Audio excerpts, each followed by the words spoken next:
What if I told you that the biggest obstacle to Africa's development is not poverty or the lack of natural resources, but something African governments celebrate every single year? See, this is what's very interesting.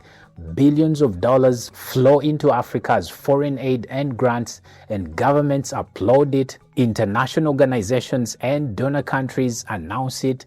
Then big headlines are always everywhere, basically showing how these African countries have received grants or donations from these donor countries. But here is the uncomfortable truth. If foreign aid is the solution, why are most of these African countries that are given this foreign aid still struggling, and the countries that actually donate to these African countries thriving each and every day that passes by? Now, in this video, we examine this and bring you the 4 hidden motives that always come behind these grants and foreign aid that is given to Africa. And what does this exactly mean? It basically means that the next time your country receives foreign aid, you will be able to actually ask the right questions to your leaders in your country, especially when it comes to hidden motive number 4 that I'm going to be sharing with you in this video. So let's get right into it.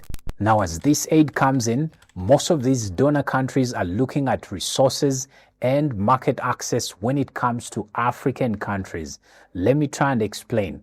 Number 1, this aid is basically tied to specific requirements. They basically tell you exactly how you're going to use it in terms of the goods that you must buy using this foreign aid. And here is where it's very interesting. When it comes to the profits that are basically gotten from these goods that are bought, they must be repatriated, or this capital is actually repatriated back to these donor countries. So I don't think this is a good move, especially when it comes to most of the African countries that go for this foreign aid. And then, of course, these donor countries use most of these African countries as strategic supply chains. So basically what this means is that they tend to actually give this aid to specific countries where they know that they are going to be benefiting, especially when it comes to the mineral resources in those specific countries. For example, when we talk about oil, you look at countries like, let's say, Nigeria,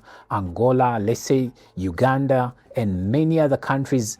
They have these resources. So guess what happens? They are given the financial support to basically be able to extract this oil or mine this oil or any other natural resource. Talk about lithium, talk about cobalt, and many other kinds of minerals. So they are given money to actually extract or mine these minerals. And once the minerals are gotten, basically the African countries are only given a cut of the money that is actually made from these minerals. So this is something most African governments do not see upfront, and they end up getting into very bad deals that basically do not contribute anything to the economic development of those African countries. I mean, try and look at it. Today, Nigeria is one of the biggest suppliers of oil on the international market, but they are not developing at the rate they should be developing,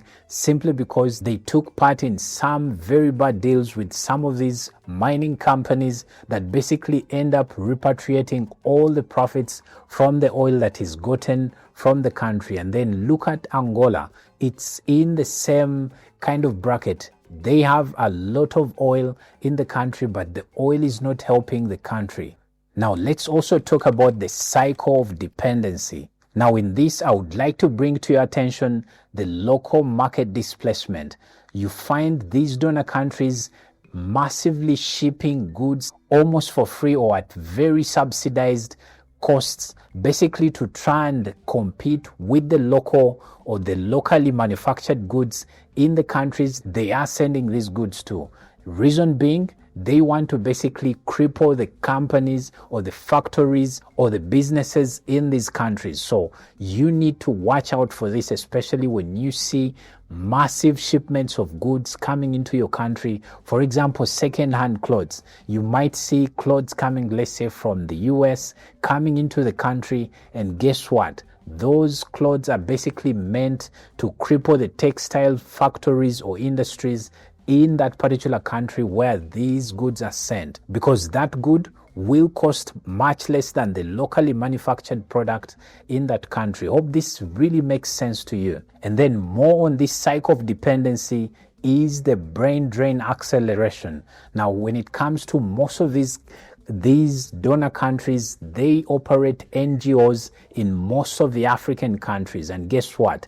What basically ends up happening is that the top talent in those countries, they end up working for these NGOs, and they are paid, of course, top dollar. But again, instead of this top talent working for the public institutions in those countries, or maybe working for the privately owned businesses in those countries, this talent ends up actually working with these NGOs. So they basically try and deny the public institutions and the country in general the top talent that would basically cause development in that country. Talk about doctors, talk about engineers. Since those donor countries or donor organizations, they actually pay top dollar, someone would prefer to work for them other than working in a public institution. So guess what? This ends up actually crippling that particular country. And then, of course, more on this are the permanent budget shortfalls. You find that most of these countries that actually receive this foreign aid, they purely run on these donations, that if one day these donations are actually taken away, that economy can collapse there and then. So basically, this creates some kind of dependency whereby if you don't do what the donor is actually telling you, you're definitely not going to be able to run your country smoothly. So I believe this is one of the biggest pitfalls that most African countries have found themselves in, and they cannot easily get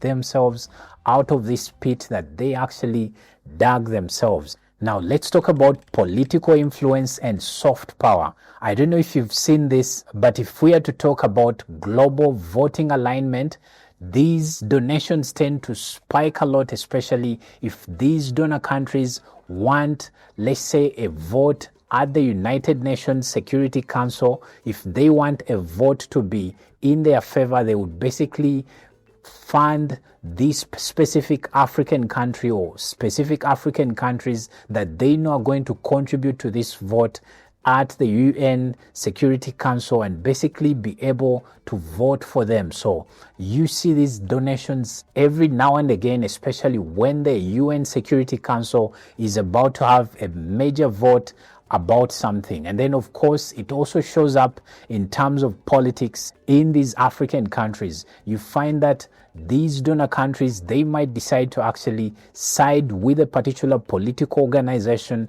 to basically fund them as much as they can, provided that particular political party basically aligns with the agendas of this particular donor country. So I think that this is very wrong. This is wrong, especially for the African continent, because every now and again we've seen certain things pushed down the throats of Africans just because the donor country wants that particular thing to actually function or work in that particular African country or that particular African region. And then, of course, if we are to talk about culture and educational shaping, this is seen a lot, especially when it comes to the scholarships that are given to most African students. They can be able to actually train these African leaders or young African leaders, knowing that they are going to instill their values. They basically instill maybe Western values, and they know that this would be a long-term game. They are basically not playing the game for today, but they're looking at the next 15, 20 years. They want this person to actually think exactly the way they think, let's say, in the Western world when it comes to a particular agenda that they have. So I feel like this is very wrong, because you've seen it again and again, especially when it comes to teachings. Let's look at Hollywood. Some of the movies that actually produced, especially for the world market, or if you can say for Africa, they can decide to actually push a particular agenda to basically further their agenda when it comes to the African continent, or when it comes to whatever goal they aim to achieve. Or this can be through pop culture, because we've seen it again and again, especially when we see the movie stars, or maybe the big artists, maybe the way they dress, or maybe it can be anything. But just know these young leaders are basically trained to align with what is maybe in the Western world, or maybe in Asia. They are trained to actually align in a particular way. So hope this really makes sense to you. So the next time your leader actually happens to get a loan, or let's call it a grant or foreign aid, just know there's a motive behind it. I'm sure you've also experienced it when it comes to the health sector, because sometimes some of the donations that are actually sent to Africa, they target, or they are very specific for different, let's say, diseases, and they don't treat each and every disease, because the next day you can actually hear that, you know what, maybe my country received billions of donations in terms of healthcare, but guess what? You get to the nearest health center and you do not find any medicine, simply because this particular donation was targeted for, let's say, a particular special group, let's say the LGBTQ or any of those kinds of groups. So in my opinion, as Africans, we are not benefiting from this at all. Let's talk about evading state accountability. Number one, when it comes to most of these countries that receive heavy foreign aid from these donor countries, because when you look at most of these countries that are heavily funded or basically receive a lot of foreign aid, you find that their budgets always run on this foreign aid. And guess what ends up happening? Because of this budget being heavily funded by foreign aid and not the local tax revenue, these politicians actually stop being answerable to the local population, and they now become answerable to the foreign funders, which actually causes a weak institutional oversight in these countries, because some of this big money that actually comes into the country cannot fully be accounted for by the government, simply because the parliament is not in the loop. You find that the parliamentarians, let's say in that particular country, they get to find out about these funds when maybe they've been embezzled, or maybe they've already been misused. So this is when they get to find out. So they are unable to audit these funds so well, which basically creates chaos in these countries. Now, I'd like you to tell me, do you see all of these things that I've just mentioned in your country? Please let me know in the comments, and let's continue talking about this in the comment section. And in this next video, I talk about the massive youth unemployment on the African continent and exactly how it can be solved. So please go ahead, check out that. I'm sure it will as well give you some great value.